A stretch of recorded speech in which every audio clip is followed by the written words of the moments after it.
from the studios of Indie Radio. This is your gateway to the gutters of fear. Talking it. Welcome to Derry. Hosted by Kinte and Jen, we're diving into HBO's new event series, It.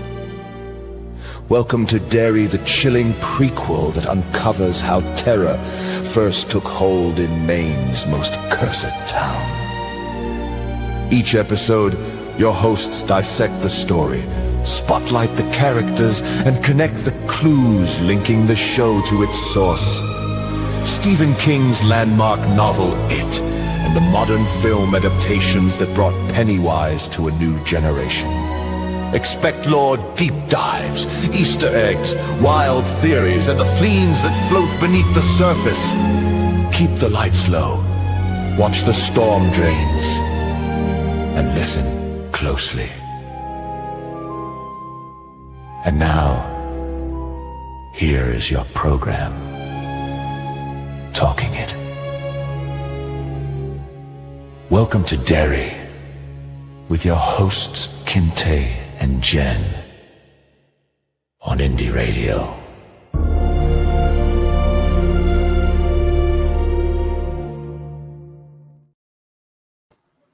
All right, what an intro that was. I hope you all have a cup of something nice and warm as we dissect this wonderful fall episode of Talking It. Welcome to Derry. I am joined today by Kinte. Kinte, welcome. And I know I say this often, but it's been a hot minute. How are you? How are things going?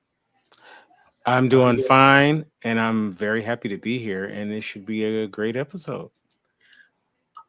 Give me, if you would, let's jump into a couple of things right off the top, because I feel like we definitely need to set some staging ground. So first thing is, did you read it, and have you seen the movies, the miniseries, etc.? First of all, we're going to get tongue-tied a lot because a lot of times we're going to say, did you read it? Did you see it? So, did you read the novel It by Stephen King? Yeah, I did. I read it when I was a very young person. We've talked about this one before.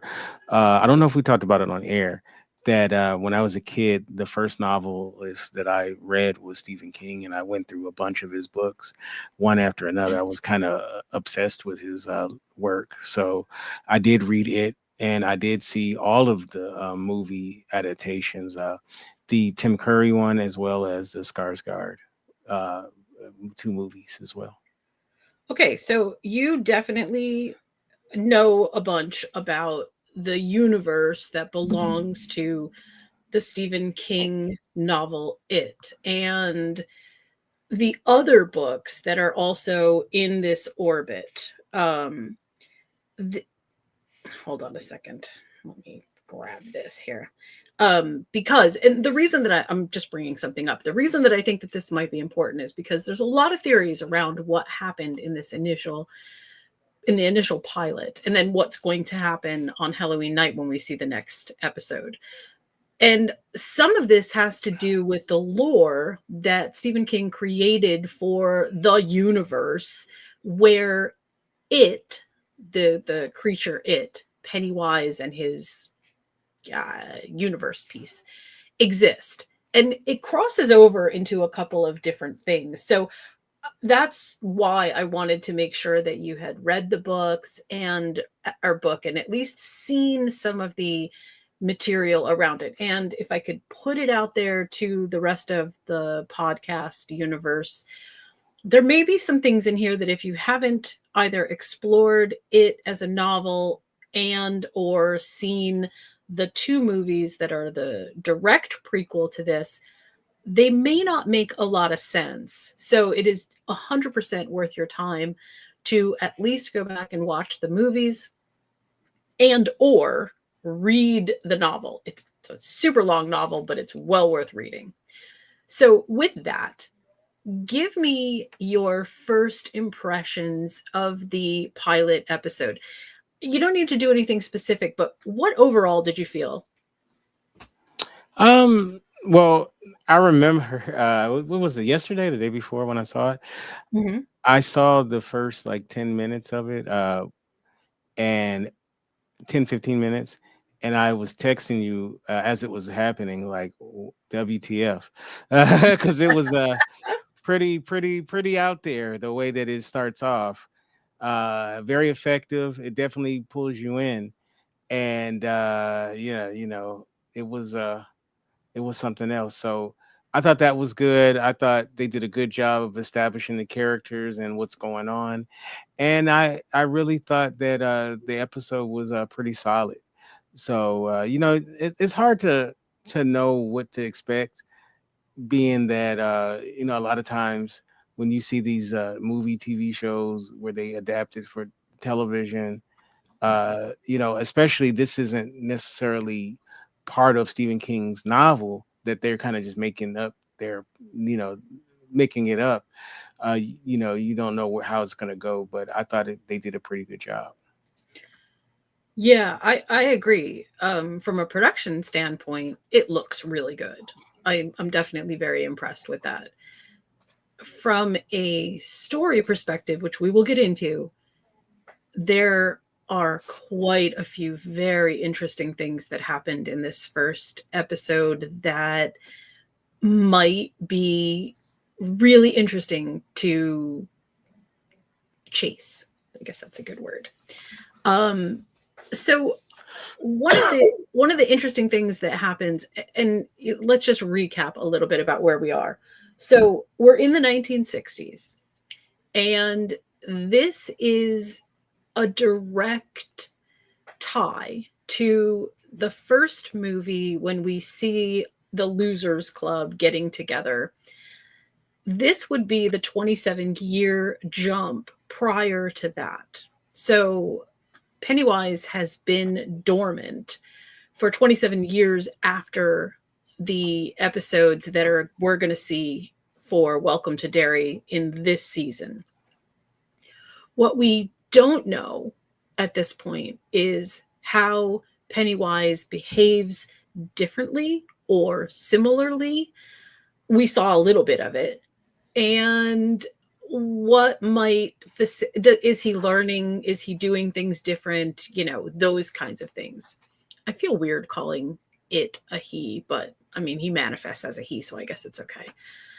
It is just so perfect because, yeah, we know that Pennywise is an it, not it's an alien. It's not us. So yeah, kind of works.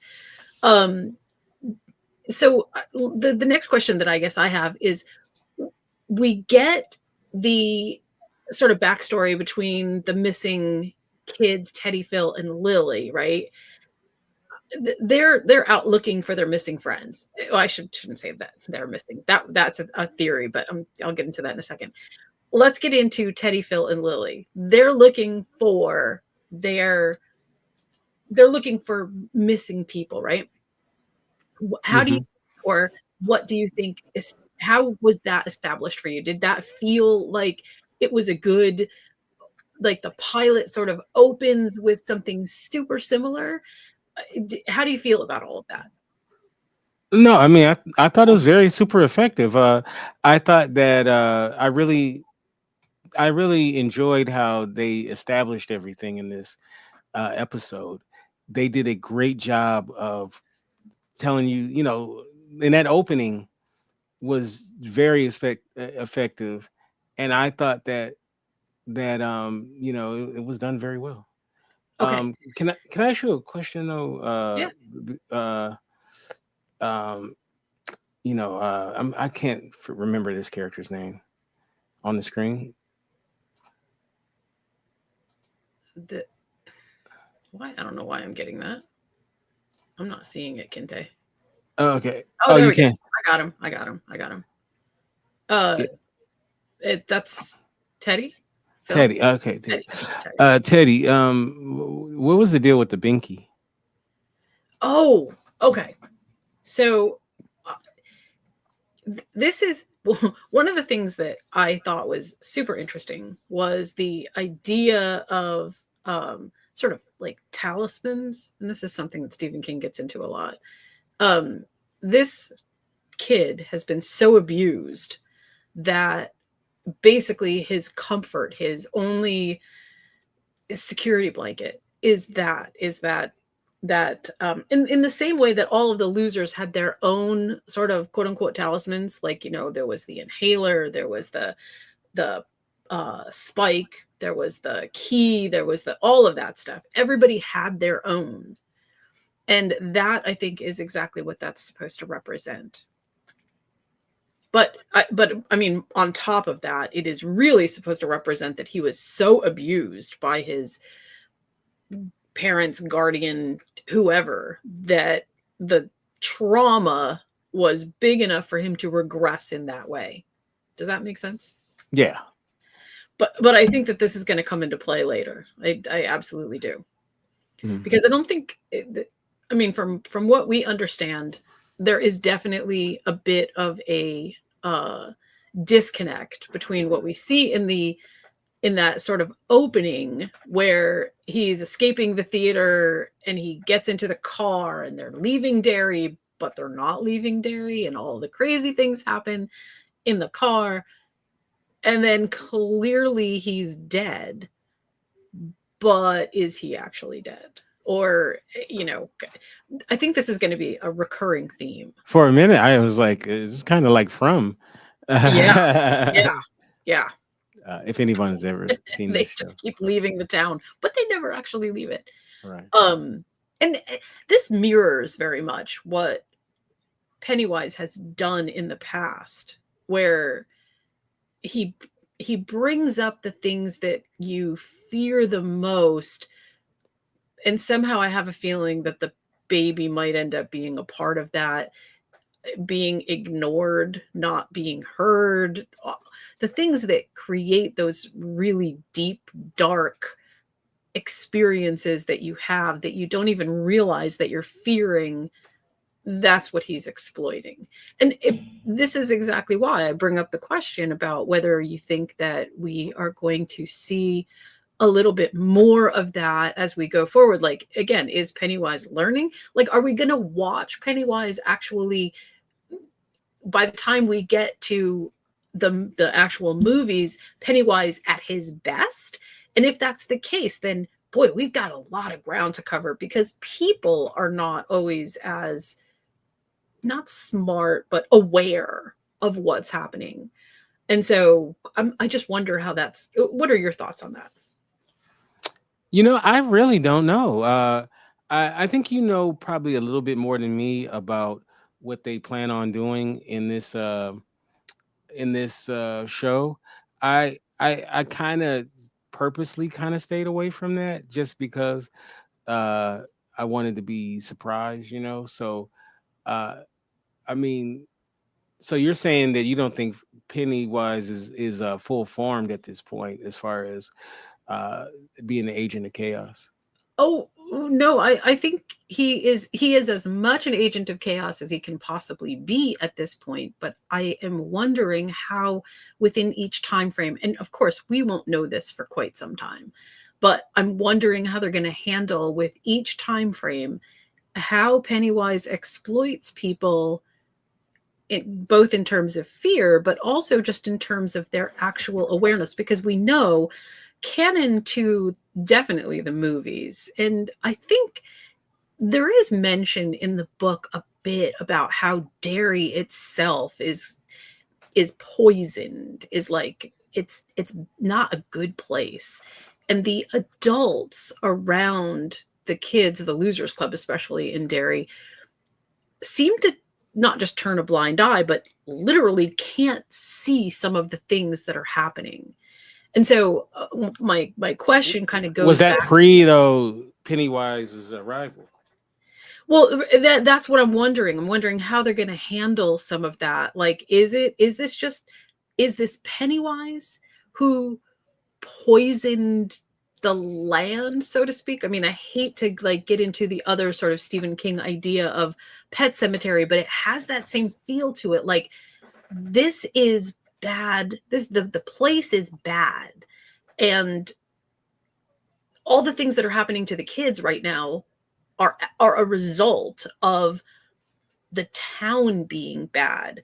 It's both the parents being completely checked out of the children's lives, not noticing when they wander away, not noticing when things go awry, and then not being able to see some of the things that the kids can see, but also just really bordering on terrible people. And that seems to be the recurring theme here, because even in the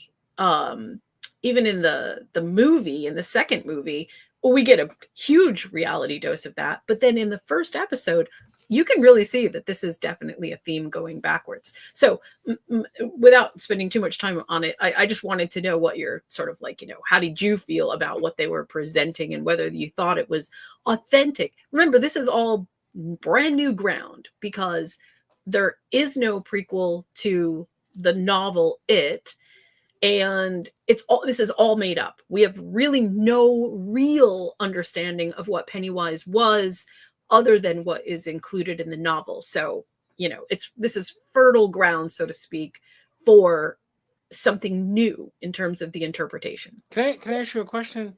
Did Yeah. Stephen King have anything to do with this, but beyond, him creating the original? I don't think so. I don't remember reading anything about Stephen King having anything to do with this. I didn't see his name in the credits. Did you? No. So I didn't even see him as a creative consultant. I think it's just based off of the work of Stephen King. Oh, okay. And in some ways, I'm sorry to say this, Stephen King, because, I love you. I absolutely, as a novelist, I'll read the cookbook if you write it. But every time Stephen King gets involved in some kind of media presentation, it doesn't always go really well. So I'm actually kind of glad that we've got a whole new batch of writers, that we've got, some brand new take on this. That kind of feels good. I feel like there's potential here.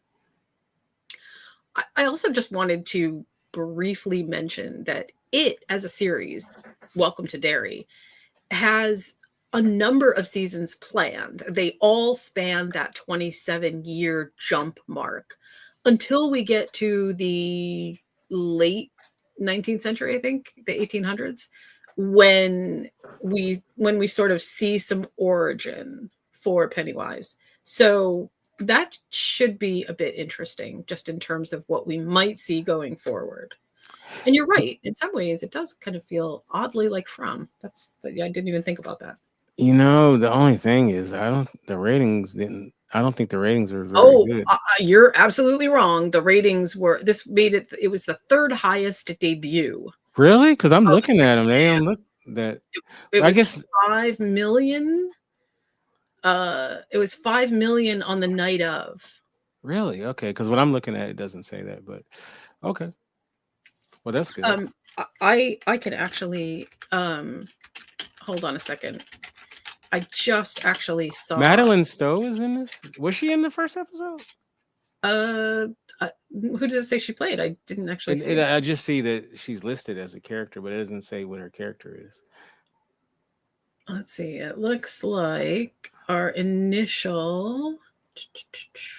Well, those were quite a while. Let's see. Okay, so according to the Hollywood Reporter, the audience was at, they've got it at 5-point-something million. So that's a fairly good 5.7 million.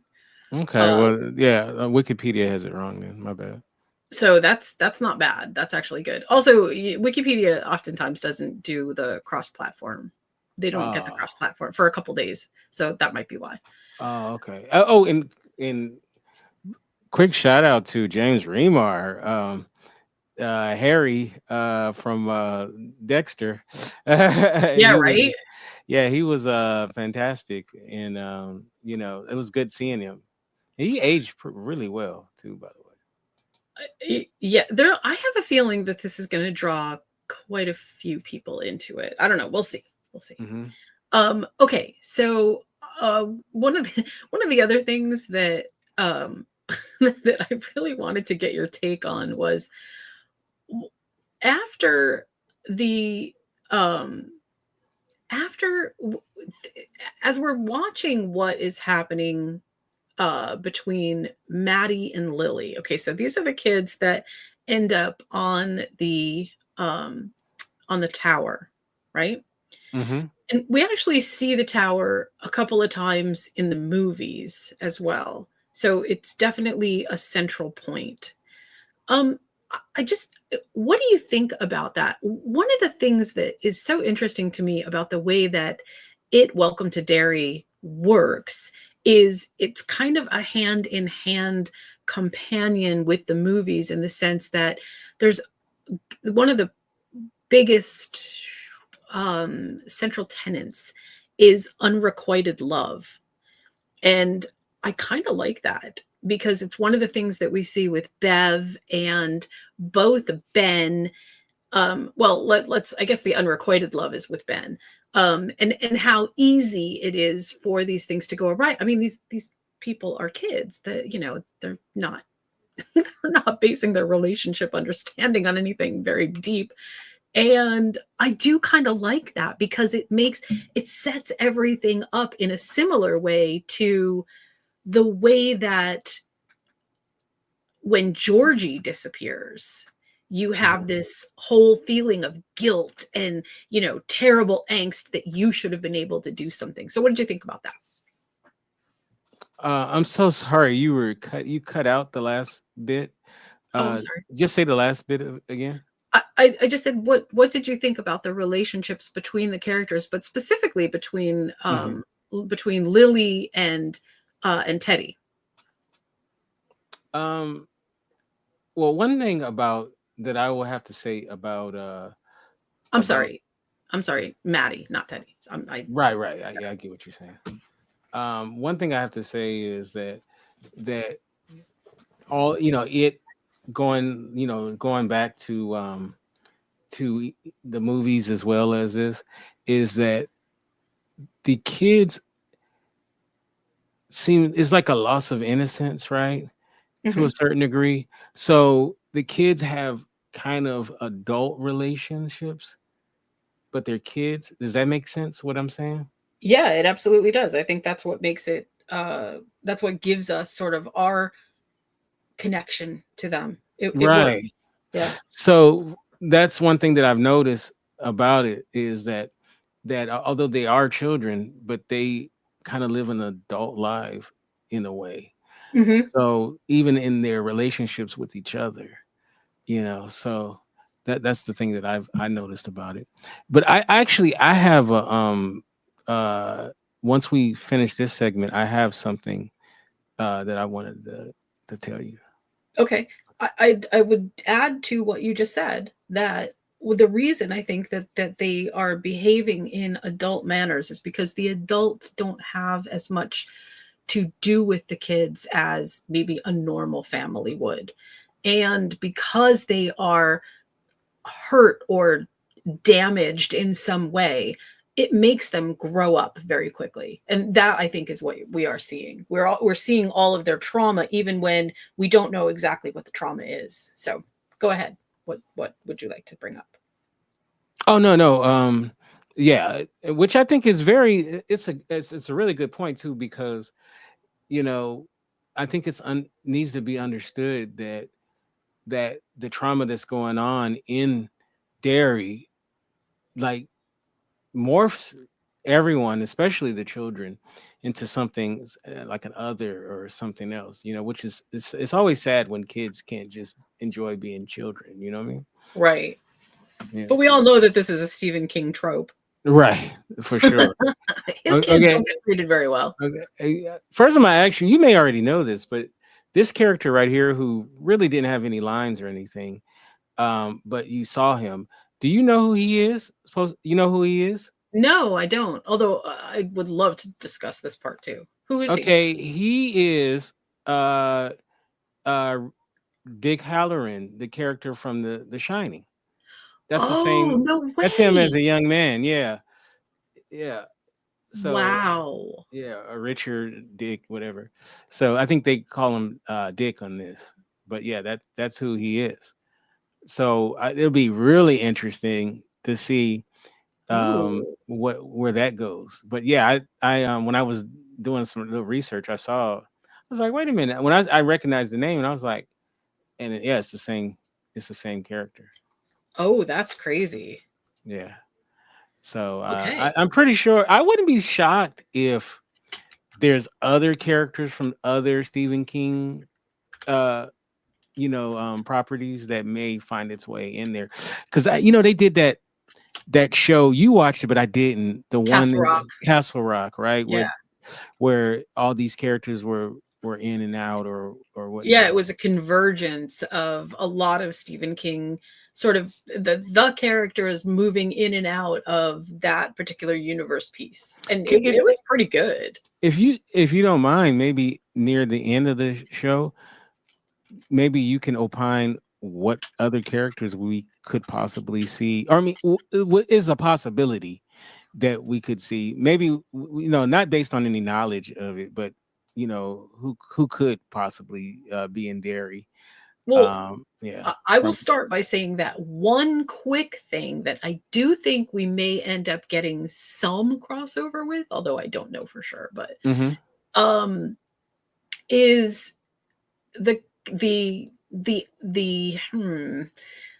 not the characters themselves, but the ideas that are brought forth in the truly terrible movie, but really actually kind of good book, Dreamcatchers. Oh, okay. I never even seen that. I didn't read it either. Okay. So that's another Stephen King, and it definitely does have a tie because we actually hear them mention Derry in that book, which is kind of interesting. Um, and also in a similar theme, without giving too much away, there are aliens. So Mm. that's Well, where we go from there. well, what was that one where they made a movie about it? I never read that either. Where or they made a series about it where James Franco goes back in time, and I think he goes to Um, Derry at some does point. he? Yeah. What was it? 1923. What was it? 19 something. Oh, 1912. Yeah. There. I believe at some point he goes to Derry. Oh, Like before, because he's trying to stop the Kennedy assassination, right? right. And then, but he goes to Derry first or something like that. So I was wondering if that. I mean, I'm pretty sure James Franco won't be in it, but but I wonder if they'll make a And connection to that story as well. I think actually I'm wrong. I think okay, wait. And I don't know if this actually works all together because I think the movie that we're talking about is actually called 11/22/63. There you go. That's it. That Yeah. sounds Okay. more So like it. yeah, that is definitely the one. But I don't know if that actually works because well, I don't know. I suppose it Okay, could. here it is. It Yeah, says it it could. says the main connection between 11/22/63 and it is that the protagonist, Jake Epping, Jake, that's right. Jake Epping visits Derry, Maine in it's 1958, so it's right before that. Yeah. Encounters two characters from it, Beverly Marsh and Richie Toiser. Jake also feels the evil presence in Derry that readers know from it. Okay, so all right, that's interesting. But okay, so I guess this won't be in there because this is what years is 1962. So Right. yeah. And what I absolutely find fascinating about all of this is that despite the fact that Stephen King's universe is, but in this particular universe, there are a lot of cross connections. It doesn't necessarily mean that any one of these sort of like just because we get casual connection doesn't mean that there is a stronger connection. And Mhm. once again, because the series is brand new ground, they can kind of do what they want with it. Oh, So oh yeah. Okay, so also I found other connections to it. It says in the Dark Tower series, Oh, right, in the Dark Tower. But we know that the Dark Tower is actually a slightly different universe. So right? it doesn't exist in the same universe as it. But it says other connections can be found in Bag of Bones, Dreamcatcher, which you said, Yeah. and the Running Man as well. The Running Man, really? Like, Yeah, there's a mention to somebody being from Derry in the Running Man. ah, interesting. So And it, really, it says HBO series is a prequel to it movie and explores the history. Okay, and numerous. It says it'll have numerous Easter eggs and nods to other books. right, which I Oh, think is great, actually. I mean, who doesn't want to see the guy from Needful Things show up? That'd be great. okay. And Needful Things wasn't in Derry though, right? No, but he's timeless, so he could exist any place. Oh, okay.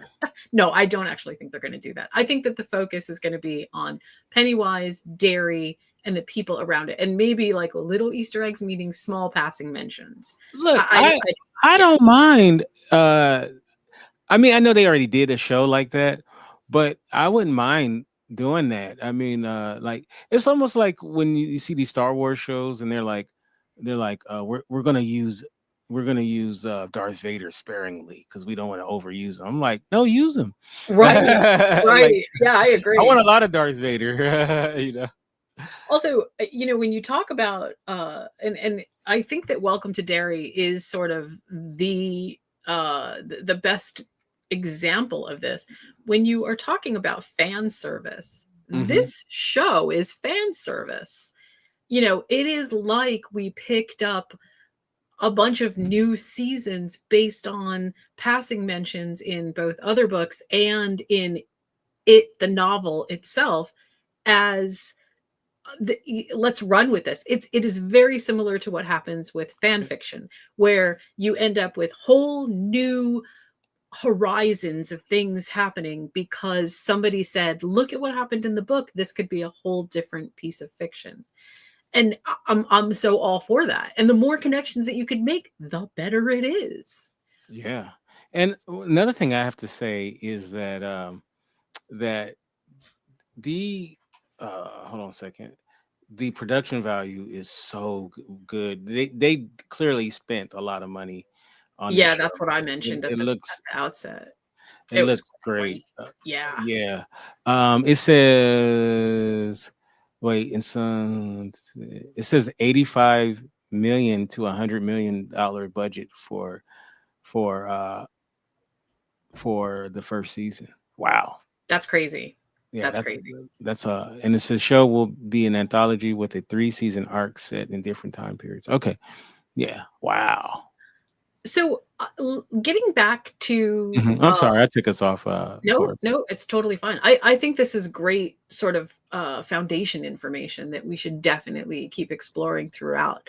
But I did sort of want to talk a little bit about especially Lily, because Lily seems to be okay. So nobody believes Lily about the drain, and they are having a hard time sort of feeling as if there's some kind of truth behind what she's saying until they begin to experience other things themselves. Hmm. And I wanted to touch real fast on this one thing that happens where the kids tell Lily that they don't believe her, um and then somebody says, and I think it's I think it's Mr. Uris who says that the Nazis used the skin of Jewish prisoners to make lampshades. Do you Yeah. remember that? Okay, and then the light switches on at some point, and it absolutely is a face. Yeah. That Uh, was crazy. That this was guy so right, you're crazy. referring to. Yeah. And then she turns uh I'm sorry, not she, but in Teddy's bedroom, that's where we see the light. And that was so crazy. I thought that was so good because again, we're moving into the territory of what makes you scared. And just the passing mention of something could be enough to make you vulnerable to Pennywise's machinations. And just like with the losers, I think Pennywise is grooming them in a way, grooming their fear, because that's what he feeds on. He feeds on the fear. So the more they sort of resist, the better it is for him because he can keep scaring them. Right? You know, the little girl who goes underneath the bleachers, and he easily persuades her to come forward because just like her, he is disfigured, or, you know, he thinks that people shouldn't be judged by the way that they look. And then she's got that big port wine stain on her face. Those things matter because she just said, oh, okay, you're just like me. I'm okay. I slight hesitation, but I'll come closer. The kids are definitely not quite ready for that. They need much more in order to believe things. Right. And and again, this sets it up just like it did with the kids from the Losers Club. So how do you feel about that? Wait, just as a quick side note, is this skin lampshade month? Because we have two things, the Ed Gein and now this. Oh yeah, that's right. It's like, wow, what the heck, man? That's right. Sorry, I just had to say, throw that in there. But so going back to what you were asking me, you know, the thing that always made the Pennywise character so effective as far as being frightening is that Pennywise uses your own fears and insecurities as the weapon against you, right? Right. So it's like, you know, like it's like he knows, right? Yeah. What it is. So you're vulnerable. You're as vulnerable as whatever it is that affects you. You know what I mean? And so it's very interesting. I think they did a good job of establishing the characters as far as what it is that they're afraid of. What do they fear? What it is, you know? So you had the boy, you know, that we just showed, you know, where his father is at the lampshade. You also had his friend. He's going on and on about aliens and stuff, right? Which is kind of funny because there is an alien in this town, you know.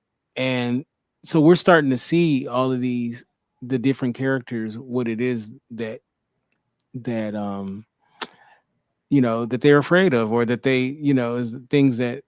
So I think that, you know, it's really good. Yeah. And then you know, and I feel really bad to say this about the drain is when I was a kid and I saw Jaws, my brother, I was a little kid. My brother told me that Jaws can get me from the drain. Oh God. and I believed him. So, you know, in a very similar way, we have a cabin up on Lake George, and of course it's Lake George. It's fresh water. There's no sharks in the water, and I was scared to death, thinking that there could actually be sharks in the lake until a grown-up basically said, "Nope, scientifically impossible. There's no such thing as sharks in the lake." And then my cousin started chanting 3 feet of water, 3 feet of water, as if like the shark could magically appear because 3 feet of water. It was crazy. So fear has a really, you never know what's going to scare you. That's the thing, you know, you just never know. You never know. Okay. So I want to talk real quick about the other, I mean, not that there weren't many crazy scenes, but this one made me actually like, wow, I couldn't believe what I was seeing. So they go into the movie house. Okay. And they had recognized the song from the scene You Got Trouble. And it's Music the Music Man. Yeah, it's the Music Man. And so Maddie is on the screen. Eventually they see Maddie and he's holding a baby in his arms. Of course, we know right away that's got to be the baby from the car, right? And he moves closer toward toward them. And then he releases the baby saying, I'm here because you weren't for me or whatever. And of course, the image kind of melts into Pennywise. And all of a sudden, that thing flies out of the screen and it kills the three kids, Susie, Phil, and Teddy, right? Yeah. And wow, that was so incredibly crazy. Like the end scene for that was insane. So I guess my question to you is, what did you think about it? Man, that was frightening as heck. When I saw that, I was like, "Oh wow!" Like that, and it was like I knew something was crazy was gonna happen, right? But I could have never thought it was that, that they went that far. And Skarsgård said that this is gonna be super hardcore. Yeah. I don't know if you saw him in the interview. He did this interview, and he said he promised that it was going to be hardcore, So, but no, I thought it was crazy, I thought it was really good, we're not going to skip over the black serviceman. No, I was actually saving that kind of for last because I feel like we have a bit to talk about with that. I just wanted to get to the last part, so because that was sort of the crazy horror part of right. And that there is more story stuff to kind of talk about. But the one thing that I wanted to say about that last scene is that the idea that Lily and Ronnie escape, right, is sort of like one thing. But the second part of all of this, that the thing that he says, the thing that Pennywise says about Maddie, you're the reason that I'm here, that feels very much like the way that Georgie made everybody else feel in the novel. That either through neglect or through apathy, right? I didn't want to go out. I didn't feel like going out, whatever. If I had only gone out, then Georgie would be okay. And the parents feeling like, yeah, if only I had, said, no, you can't go out. It's, raining or whatever, all that stuff. This feels like that setup. I just wanted to say that I just thought that was actually really brilliant to kind of pull those things together, because it definitely feels like a trope that Pennywise likes to use. Oh yeah, Georgie. And I you know what, I really like it. I really like it. Yeah. Okay, so let's talk. Can I ask you a question real quick about Pennywise? With a lot of the classic horror characters, the Jasons, the Freddys, just go down the list. Would you put Pennywise in a top tier as all-time horror characters? Is he up there with the Freddys and the, and all of that? Yeah.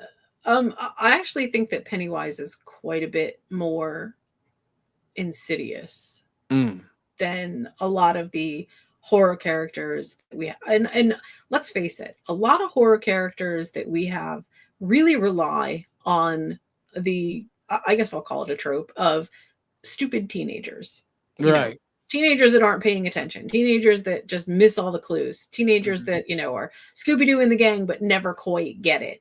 Pennywise and the people around Derry, although he definitely has some kind of effect on the adults and probably even the older kids, the kids can see through a lot of what Pennywise does. And that actually makes it more scary, because if what they're seeing is is this complicated, then Pennywise is so incredibly hypnotically powerful that it almost defies explanation.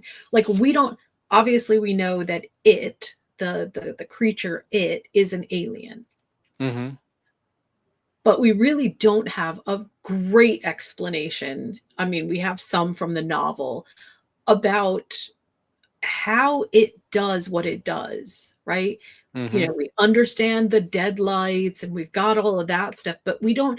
Stephen King wasn't, for as explicit as he is about things that, come down to what color the Coke was, he didn't really give us a lot of narrative instructions about Pennywise and how his procedure kind of pans out, what it is that he does to make this such fertile ground for him to harvest.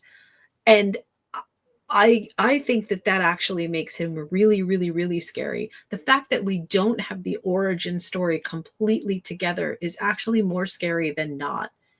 Does that make sense? Makes perfect sense. Yeah.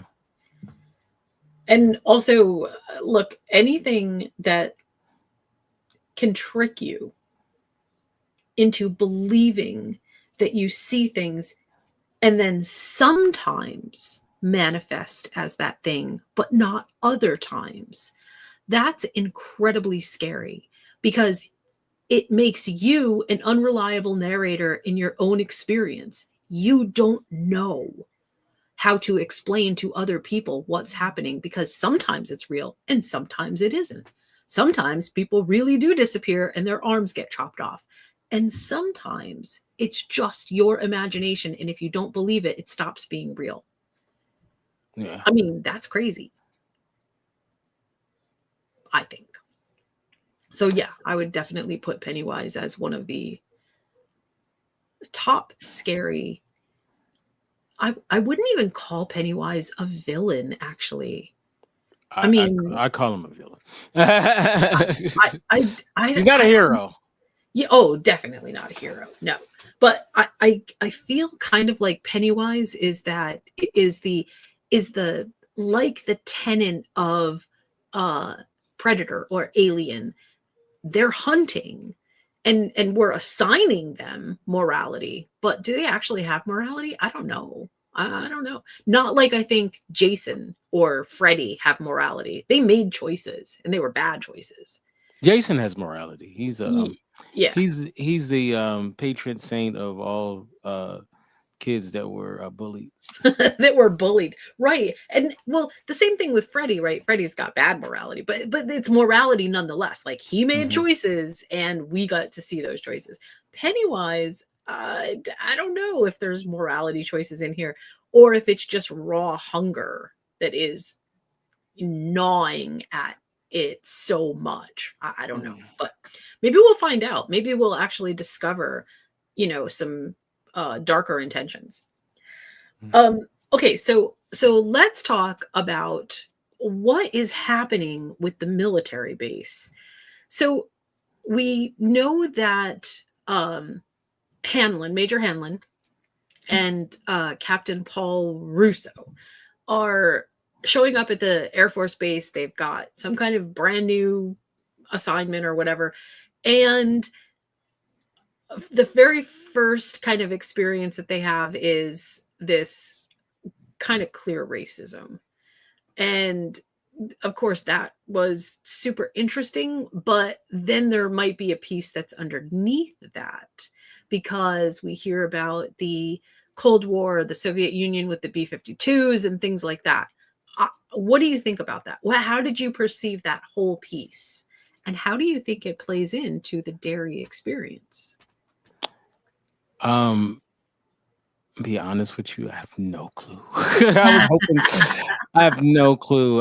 I was sitting there racking my brain to try to figure out how, which is great though, because normally I can figure it out right away, But is racism his thing that that Pennywise uses to get at him, or fear of that, or maybe, but also he's an adult. Mhm. And we know that Pennywise doesn't really target adults. That's true.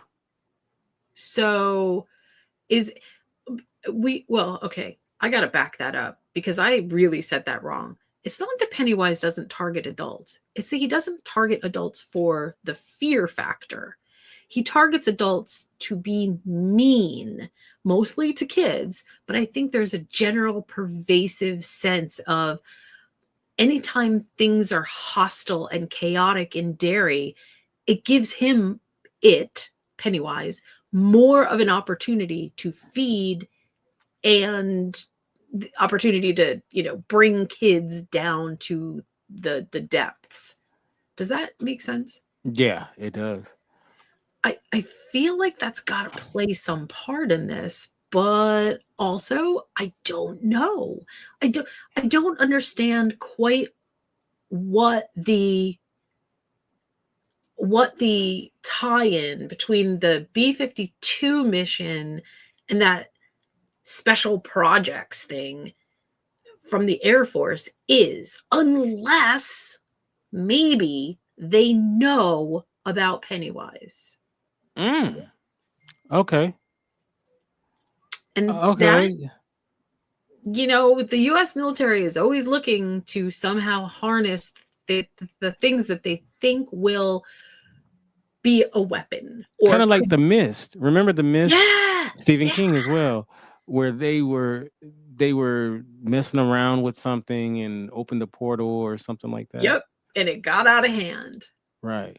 Wow. And I kind of wonder if that might not be where we are headed with this. I guess time will tell, but I'm real excited though to see how this plays out.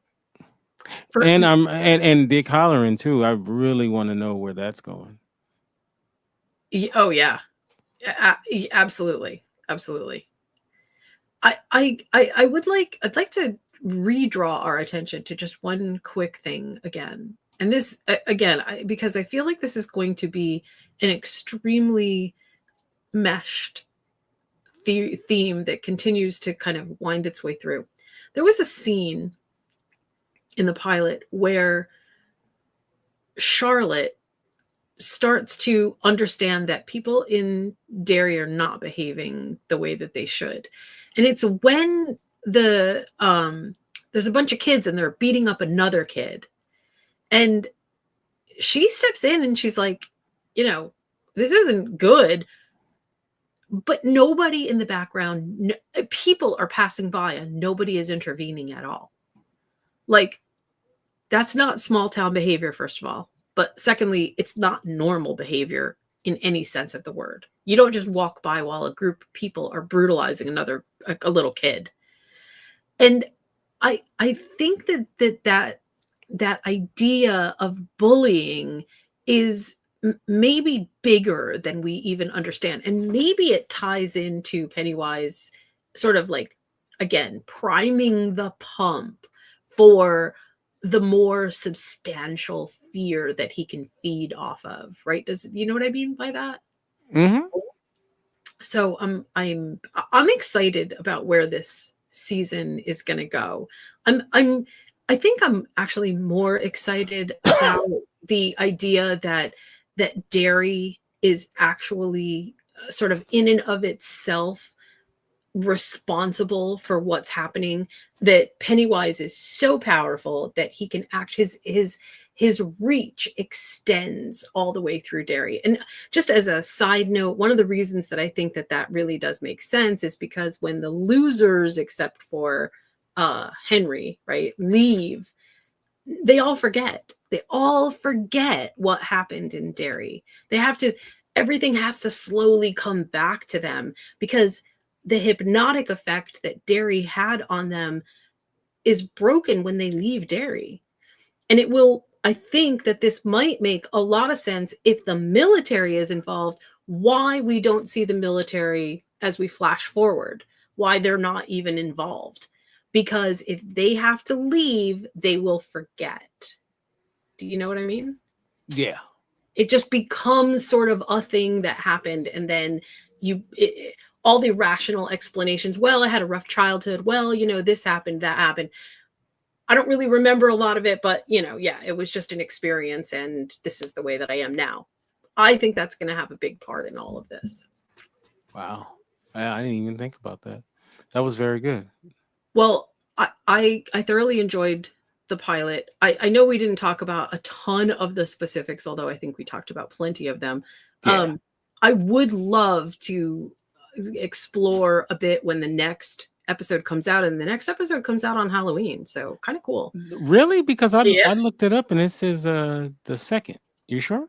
I thought that they said, I thought HBO Max said they were going to release the next chapter on Halloween. Let me see. Is that changed? Let me see.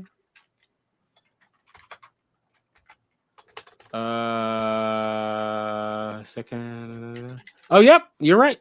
Oh, yeah, on Max. Okay. Yeah, right. Okay. And that is first of all, we're talking about tonight at midnight then. Credit. Yeah. Well, for me, it's so weird. Welcome to Derry doesn't premiere until it gets to Pacific Standard Time, whenever they would get released. So yeah, it'll be later tonight. But interesting, first of all, from a marketing perspective, that's what they did. And secondly, yeah, I think that was actually pretty brilliant. Rather than dropping 3 episodes right at the very forefront, they space them out just a little bit, but give you something spooky very quickly afterwards to kind of sink your teeth into, so to speak. I like it. I like it a lot. So I think I'll sort of end this chapter of the podcast by saying I'm really invested in this. I was really invested in it before.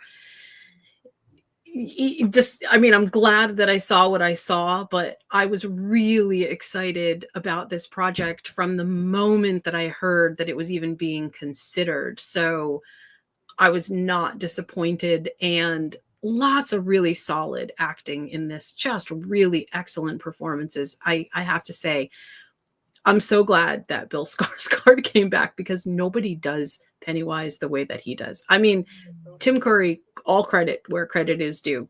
That was a phenomenal performance. But there is something about Bill Skarsgård's edition of Pennywise that is super, super scary. And so it's funny too, is it reminds me almost of like the Joker.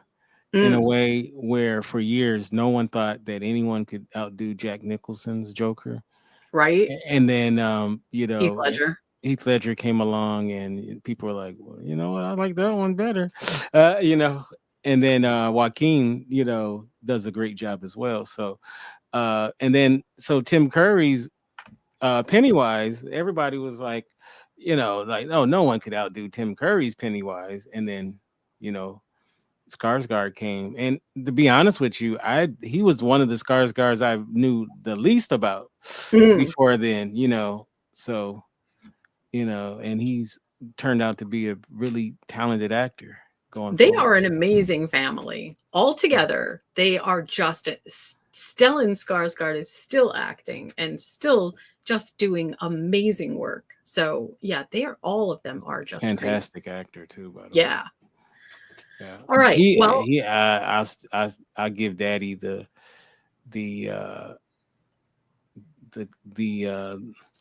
award for the best Skarsgård actor.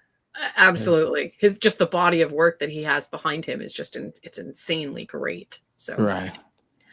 Well, we'll end the podcast today by saying that we've got a lot to explore as the episodes progress. Lots of good things to sort of mull around, and we would love to know what you're thinking about the episodes as well. Let us know what kind of questions you have that you want answered. And yeah, once again, I'm just going to say this was good. This was really, really good. So you cannot find me at this point on social media anymore. My website is down. I am a hot mess of being on and off the internet. But Kinte, how can we find you on social media, and give us a rundown of the things that are coming up for Indie Radio? Yeah, you can get me at Kinte Ferguson. That's Fergerson on Instagram. And we have a bunch of stuff coming out. We're gonna do some more horror flicks and chill. We're gonna do the Spotlight Music Edition as well. Nice. Actually, I'm gonna tell this real quick. We're about to do an interview. I'm sure I know you've seen The Silence of the Lambs, right? Absolutely. And the very famous tuck dance scene, right? Oh yeah. There's a song playing, and it's called "Goodbye Horses" by a group called Q Lazarus, Oh and nice. Q Lazarus was fronted by a black woman named Diane Lucky, and even though that song is is iconic with that movie, and Jonathan Demme used her in four different movies, she never could parlay that into success. So in '96, she gave up. She gave up music, and she just raised the family and whatnot. And people tried to find her for years, and they just could not find her because that song became more and more popular. And in 2019, a documentary filmmaker, she was a cab driver, and got into her cab, and she was a big fan of Q Lazarus, and she realized that it was Diane Lucky, Oh and wow. she got her to allow her to film a documentary about her. And unfortunately, she died 3 years after that.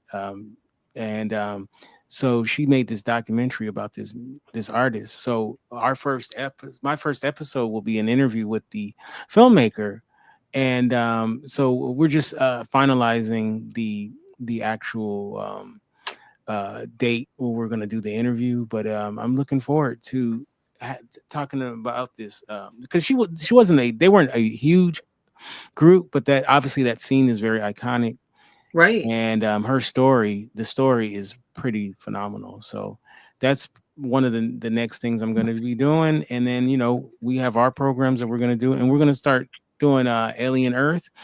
I haven't watched Alien Earth yet. I started Woo, on the pilot episode.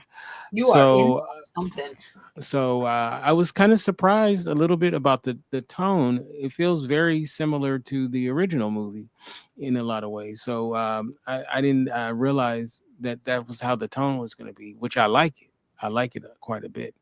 So I don't know about if I like Timothy Oliphant's hair and his eyebrows. It's kind of throwing me off, but I don't know how I feel about that so far. But yeah, so I'm about 30 minutes into the pilot, and then I'm gonna finish it, and then we're gonna record an episode, and then so you've seen them all, so we're gonna I go did see them all. from the standpoint of someone who hasn't seen it, so there won't be spoilers in it, and then someone who has seen it. So that should be very interesting. So, It's but yeah, I think if you like Pennywise, if you like Welcome to Derry, you will definitely like the Alien series for a lot of the same reasons. One, there's sort of the nostalgia piece that's attached to it, like Kinte said. But two, there is a really strong thematic piece here going forward that really the undertone is what sort of makes you human and how do you react to things when you are human. And this is all part of Pennywise's universe, right? Not Alien isn't, but the Pennywise universe of when you are human, you are capable of fear. And I think we're about to discover why that is so important. So yeah, lots of really cool things. I think the Alien Earth piece, if you do like shows like this, you will definitely like it. So yeah. So with that said, and also we're gonna do a horror flicks and chill on the movie Weapons. right. So Oh, that's gonna be yeah, so good. so I'm gonna rewatch that tonight so that I'll be fresh, even though I've seen it. And we'll talk about Weapons. I actually So bought that movie because I thought it was so good. yeah, it's definitely worth buying. Yep. Yeah.